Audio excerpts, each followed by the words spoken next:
Hello and happy Sunday. This is Eva Maria, your Sunday co-host for Witches of the Moon. This week's topic has been offerings, and I want to try and be as thorough as possible in my discussion about offerings. The reason why I want to try to really cover as much as I can is that we can't just assume that everybody's been, kind of acquainted with offerings. We have to consider that maybe some of you watching may have never given an offering before. So let's start with the why. There's many reasons why someone may give an offering to a spirit or an entity or a deity. Some reasons might include to try to forge a connection with that spiritual power. Another possible reason why one might give an offering might be to empower or feed a spiritual entity or to sort of feed a deity. And what I mean by that is when you give offering, you are giving essence, you are giving energy to a spirit or a power or a deity.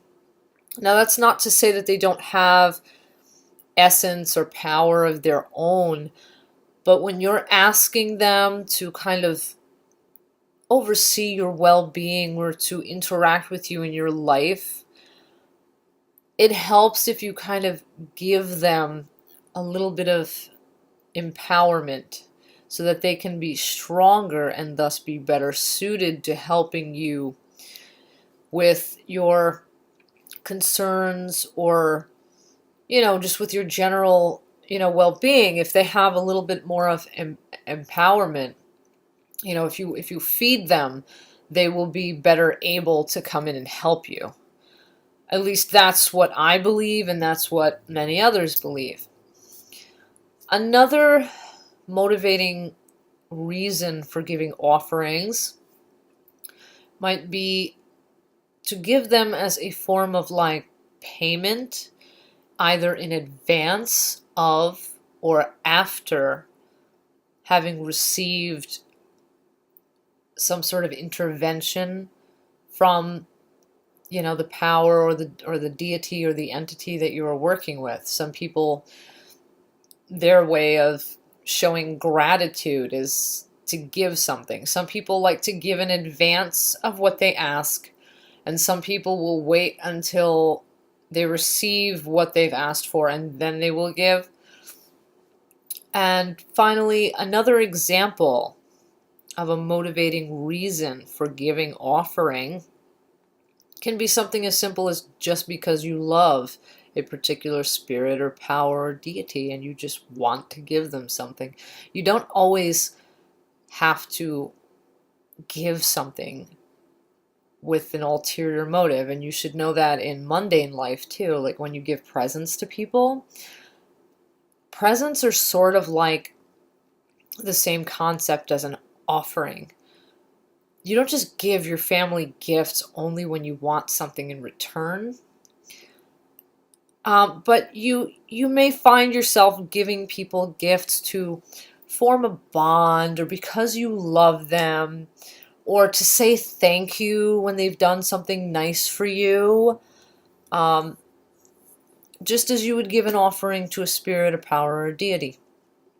So those are some examples of the why. And now these are not the only examples or the only motivating factors behind why you would give offering. These are just some examples. Now I want to move on to what to give. The first thing I'd like to say is that in choosing an appropriate offering,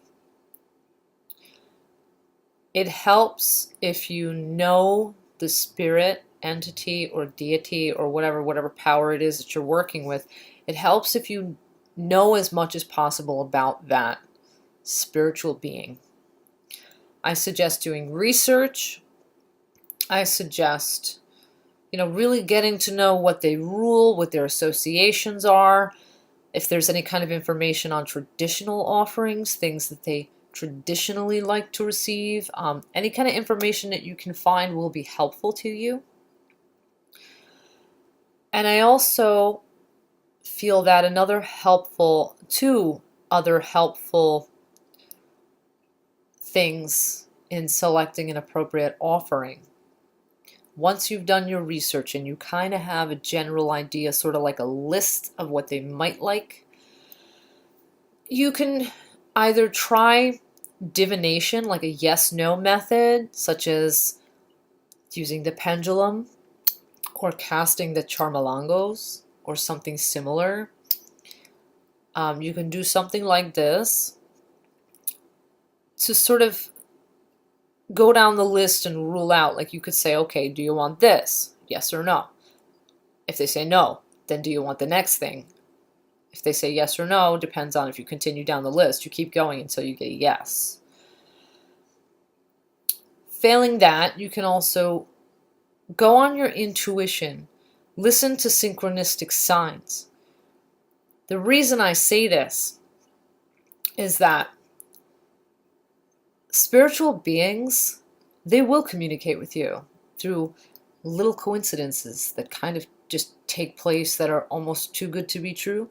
Things that usually will either be repetitive and like out of the blue. Like, for example, maybe you'll keep seeing a certain kind of insect and it's just way out of place, way out of season or something. Or maybe, you're finding, I don't know, Canadian quarters everywhere. Or maybe there's a certain formation of, birds that always flies overhead and it's not normal. Like you'll notice like weird little signs. Or maybe you'll keep seeing a certain number or a certain color, in a certain way or a certain place. You know what I'm saying? Like there are these little signs that will kind of appear to you. And these are their way of communicating with you, spiritual beings. And you should pay attention to those. Also, you should pay attention to your gut feelings. You will be spirit-led. What spirit-led means is that they will kind of give you a sense in whatever way that you normally receive psychic impressions. Everybody has the ability. You just have to be open to it. Some people will feel feelings. Some people will just know things. Some people will hear voices. Some people will see visions.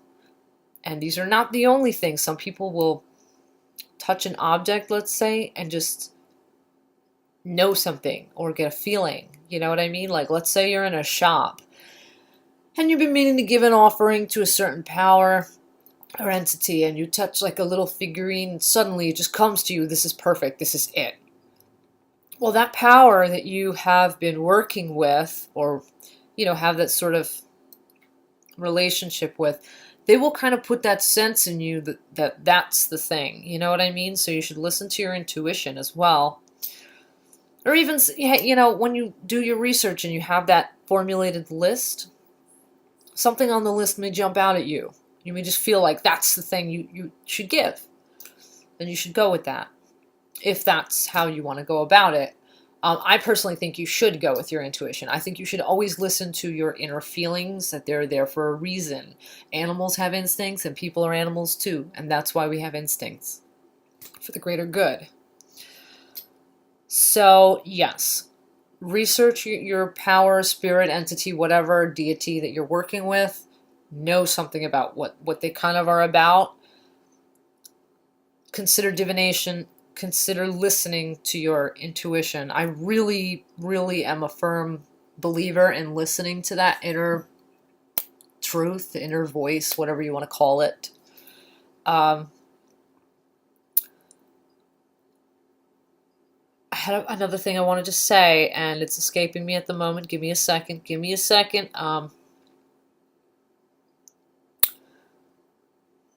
Divination There are certain paths that will always divine before they give anything. Take Santeria, for example. They always, always do a shell reading before any Ebos are given. And the reason why is because the Orishas speak through the shells.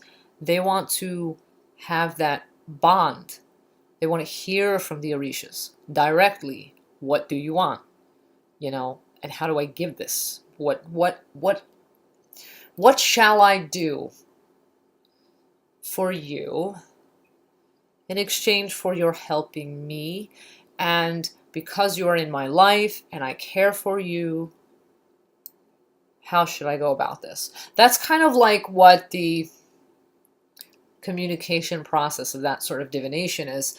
They like to, from what I understand, in Santeria, the Santeros or Santeras or Babalaos, you know, whatever, they like to listen to the spirits. They like to hear directly from the spirits. And I think it's a good idea to give the powers, the spirits, their say. I mean, you can go with your intuition, but if you, let's say you're kind of new to your intuition, let's say you're not so sure about it, well, maybe go with divination, you know what I mean? So you don't just assume. And also, in doing research, a lot of times, I don't know if I mentioned this, I forgot, but usually, like, you will come across information regarding traditional offerings, things that people generally give, and that will help to kind of give you a little bit of a guidance too in what to give. Divination, the yes/no divination can also be used in determining where to put your offering out, like where to offer, whether it be on your altar or maybe in some other place that spirit, power, deity, entity, whatever happens to rule over or dwell in. Also, the divination can help you to determine how long to leave it out. Now, failing divination, let's say that you're totally new to your practice. Let's say you're really not good at divination or you're not confident.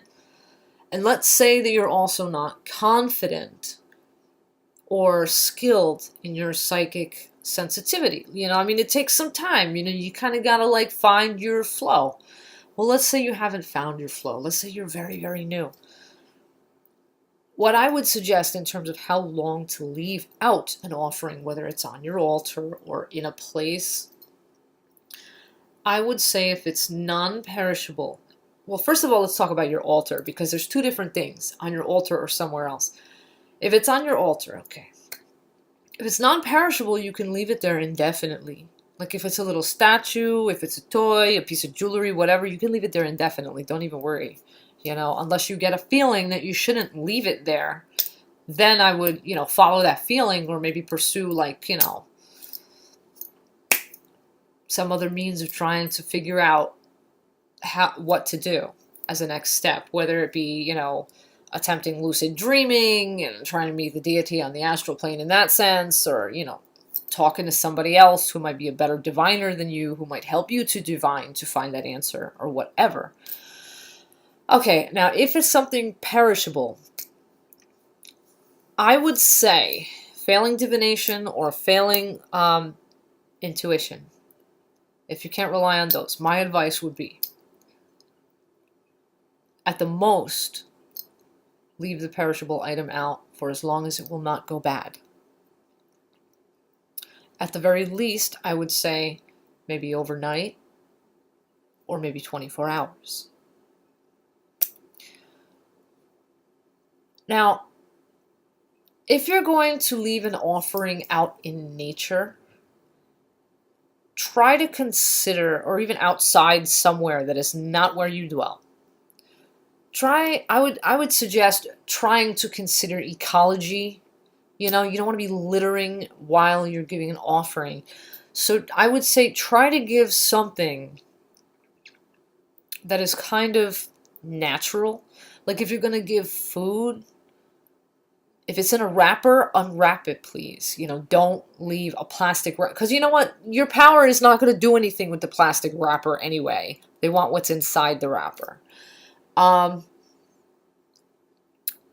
if it's a non-perishable item, I would suggest let it be something that is in flow with the environment that you are going to leave it in. If it's nature, try to do something natural, something that is non-toxic. It can be a little statue. Just let it be a statue that doesn't have some kind of toxic paint or something on it that's going to come off and go into the environment. And you know what I mean? And the reason why I say this is because, and hey, these are just my feelings, but I believe that if you're going to put something in nature, it really should be something that isn't a pollutant, because then I feel you're really not you're not keeping that flow with the natural world. You're kind of almost kind of shitting on the natural world, and you don't want to shit on the natural world. If it's in a city or like, an urban kind of area, I know that there's probably a lot of garbage and crap, on the street. Like that often happens in urban areas. I would say still try not to, like, I would suggest not leaving anything that would be a pollutant or a non-biodegradable thing. I mean, you can leave like stone things, or even a piece of jewelry would be fine, I guess, because it's technically not a pollutant. I mean, what's jewelry made out of? Like, usually it's like metal, or I would say if you're going to leave jewelry, metal is okay. I would say glass is all right if it has like glass beads or string, or like I wouldn't do plastic, because plastic doesn't really, it's not really natural. I would try to, you know what I'm saying? Like, try to pick things that even in an urban environment aren't going to harm anything any more than the environment's already being crapped on by other people. Okay, okay, I mentioned how long to leave it out, and I mentioned that little note about trying to keep things in flow with, the general environment. Okay. Another topic. How and when to dispose. Well, when to dispose kind of goes with how long to leave it out. How to dispose of an offering. There are many ways to do this. You can, now some people will leave, for example, food offerings. Some people will leave it there for a little while or a night, and then they will eat the offering, assuming you can keep overnight and not, make you really sick. Like if it's a piece of fruit, maybe you'll leave it out overnight, or you leave it out for like a day in a little offering dish, on your altar, and then you'll go and some people will eat the fruit. And the reason why is because they kind of almost feel like it's a connection. Also, on the topic of eating the offering, some people will actually take a taste or a bite if they're going to give food. It's a show of respect. Like, hey, I'm not poisoning you, or I partake with you. You know what I'm saying? Sounds silly, but you know what? Seriously. So there's that. And by the way, back to that, if you think I'm being like really like silly about that, in Santeria, the Orisha Oshun, if you give her honey, you always have to taste it. Because there's a story where someone once tried to poison her. If you're going to give her honey, you have to taste the honey first. Or at least that's what they, that's what they say. That's the belief. That's the lore. Okay, how to dispose of it. Back to that. Sorry, I'm all over the board. Trying to keep focused. Okay, so you can leave it out for a time, and then you can eat it to kind of, have that bond of that the deity or the entity or the spirit or power takes the essence, and then you would take what would be left. Some people, to dispose of their offering, they see it like, well, if it's a spent offering, there's no essence in it, no one's really going to get much out of it. If it's, in cases especially where it's not edible anymore, some people will just throw them in the garbage because they feel like the essence is spent, it's done, and they will just throw it out. And that's fine if that's what you feel. Other options are, depending what it is, some people will burn spent offerings. Some people will bury spent offerings. Some people will take the spent offerings outside into some natural place. Oftentimes it's a place that is associated somehow with that power, spirit, deity, and they will leave it out there.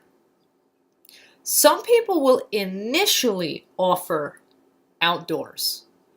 They will, for example, find, like I said, a location that is associated with that spirit, power, deity, and they will just take that offering out there and leave it. And another thing about leaving offerings, when you're putting them somewhere, let's say you're initially giving something, there is an old belief that many people hold that if you're going to give something, you leave it and then you turn around to walk away. You don't look back. The reason why you don't look back is that to look back is almost like you regret that you gave it. Like, oh man, shit, I shouldn't have given that. Like, don't look back. You know what I'm saying? It's like disrespectful. That's sort of how that belief, at least that's from what I understand, from what I've learned. You don't look back because it's almost like regretting, not freely giving. You know what I mean? So that's another thing you may want to consider if you're going to initially offer outside. If you're just going to take it and put it out there, I suggest not looking back when you walk away. And you don't have to necessarily take a different route home because, like, the power or spirit entity that you're working with is probably not out to harm you. So I don't think it's a big deal to be like, oh my God, I have to take a different route. They're not going to follow you and hurt you and torment you. So just go home. Go home how you came. It doesn't matter. But at least that's what I would do. I would just, all right, peace, and just go home.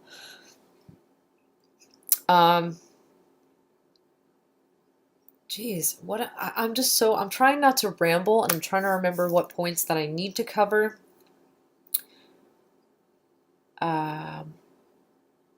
Okay, I've covered why to offer. I've covered some information on how to select what to give. Oh, I remember what I was going to say. When you're giving an offering, I suggest that you, again, how I likened it to a gift. You want to try and give the best that you can. That means if you're going to give a peanut butter and jelly sandwich, and yes, I have heard people give peanut butter jelly sandwiches as offerings to certain deities, powers, or entities. Give the best, like buy the best peanut butter you can afford, not that crap at the back of the shelf that's like 99 cents and tastes like shit. You know what I mean? Like, give the nicest that you can afford, because in a sense, it's a gift and it's a sacrifice. And, a sacrifice is, and you are giving something of yourself. You're giving something like, here you go, this is what you mean to me. So are you going to give them the 99-cent peanut butter that's like, ugh? Or are you going to give them like the really tasty, like fancy stuff? You know what I mean? Trying to give what you can afford, the best you can afford. Same goes with if you're going to do a PB&J, get the nicest bread you can afford, get the nicest jelly you can afford. Whip out that Polanerol fruit, baby. No, but seriously, consider giving the nicest offering that is in your capability. If you're going to give a fruit, for example, you may want to go pick out the fruit you're going to give, and you may want to choose the nicest looking fruit. Doesn't have like bruises on it and stuff. Go to the store and like really look at the fruits and pick out that nice fruit that you want to give, you know? So, okay. Why? We covered what to give. Oh, and another thing just occurred to me. Let's say, hypothetically, let's say that you want to give an offering. But let's say that you have been out of a job for a while. And let's say that you've researched your power, spirit, whatever, and you don't have any of the things that they tend to like. But let's say you have a bunch of candles still at home from when you did have money. You can give a candle as an offering. Fire is symbolic of like spirit, energy, power, and other things along those lines. In giving a candle, and even, if you want to, you can charge the candle with a prayer or with a sentiment of some sort that you want to pass along to this power, spirit, entity, whatever deity. You are in essence then giving spiritual power, to this deity, spirit, entity, what have you. You're empowering them so that they may be better capable, better equipped to come and help you in your life, and so that they can better interact with you for your overall well-being. And this is also this concept that I'm talking about empowering spirits or entities or whatever. This is a major reason why those who often have ancestor altars will offer regularly to their ancestors. A lot of practitioners believe that if you regularly offer to your ancestors, they want what's best for you. They want to help you in your life. They want to guide you and protect you and be there for you. If you give them empowerment, if you give them food, sustenance, you make them stronger. You're acknowledging them. You're feeding them. You're feeding them, but you're like feeding them that essence, that energy. And then they can thus come and help you with much more ease, and they will be better able. I mean, I'm sure you've seen, shows, paranormal shows where like they'll be, walking through the building and, oh my God, the camera battery died. That's because spiritual entities, they do need energy. They do need essence. They need something to sustain them so that they can manifest and that they can interact. So when you're giving offering, that's what you're doing. And anybody who would disagree with me, oh, how can an apple be like the energy out of a battery? It absolutely can, and I'll tell you how. Nothing is physical. Remember in science class when you learned about like atoms and stuff that makes up matter? And if you keep breaking stuff down and you break stuff down and you break stuff down, eventually it's just energy. Everything is energy. I'm energy, you're energy, the table, the chair, everything's energy. Things seem solid, but nothing's really solid. It's all energy. So when you're giving something, you're giving the energy of that thing, and the same can be like if all you have to give is a candle. Well, you're giving your prayer, your sentiment, that's an energy too, and you're giving the flame. The flame is an energy as well. You're saying here, you're empowering them through that aspect. Now, I hope I covered everything that I wanted to cover. I think I did. I can't stress enough, though, that I'm really a firm believer in being spirit-led, and I think divination is definitely a good tool to use in determining a lot of aspects in relation to offering. Like I said, what to give, how long to leave it out, where to put it out, how to dispose of it, things like that. Divination can help you to determine those, so can your intuition. Pay attention, I can't stress that enough, to the synchronistic signs around you. It helps as well if you have a relationship with the spirit, power, entity, whatever that you are working with, that you are offering to. You know, that relationship can start before you offer. If, you know, you just communicate, listen, you know, and divination can be a means for them to communicate with you, as can synchronistic signs, as can your intuition. So definitely I do really strongly suggest those.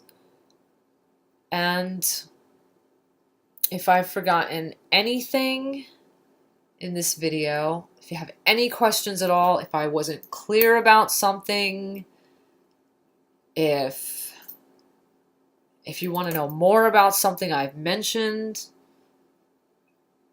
put it in the comment box. I would be glad to try and answer any question you might have. Yeah, I think I was fairly thorough. Oh, one thing I didn't mention. You don't necessarily always have to give food. There are people who believe in refreshing spirits with water alone and candles. Some people will put a glass of water on their altar. And you know, another thing too, this may be more feasible for those of us with pets who will eat that food. If you try to put out like a meal or like, you know, something to eat, you know, some people's pets will go after that. And so some people will put out a glass of water, you know, burn candles from time to time, and that glass of water will be changed weekly. And if you watch the glass of water, you will notice that the level will gradually come down.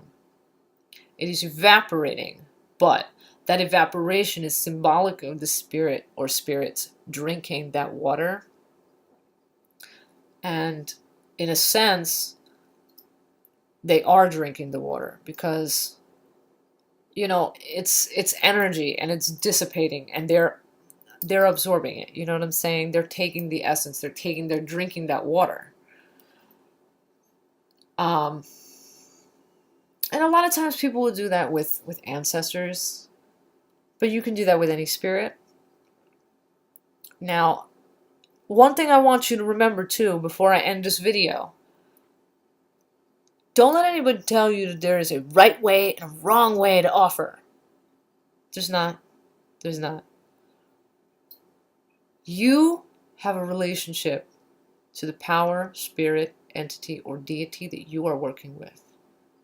You have a connection.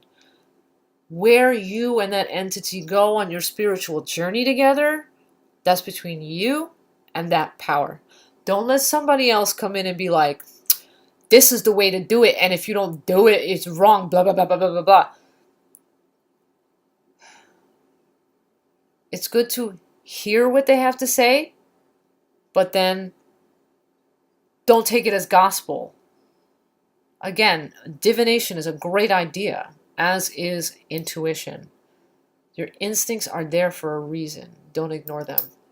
And with that, I'd like to wrap this up because I think I've probably said everything that I can. Once again, I hope I've been thorough. Till our next exchange, till next week's topic, blessed be and ashe.